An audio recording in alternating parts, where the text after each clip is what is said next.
కాళేశ్వరం లేకపోయినా చుక్క నీరు ఇవ్వకపోయినా 1,53,00,000 మెట్రిక్ టన్నులు చరిత్రలోనే స్వతంత్రం వచ్చినప్పటి నుంచి ఈనాటి వరకు 75 సంవత్సరాలలో ఏ రాష్ట్రం ఉత్పత్తి చేయనంత ఉమ్మడి రాష్ట్రం 23 జిల్లాలు. ఇవాళ ఆంధ్రప్రదేశ్ లో ఉన్న 13, తెలంగాణలో ఉన్న 10, ఉమ్మడి 23 జిల్లాలలో కూడా ఒక పంటకు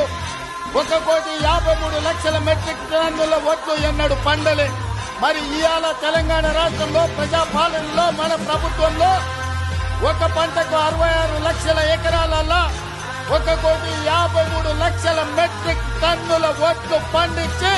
500 రూపాయల బోనస్ ఇచ్చి ఇవాళ ధైర్యంగా ఈ గడ్డ మీద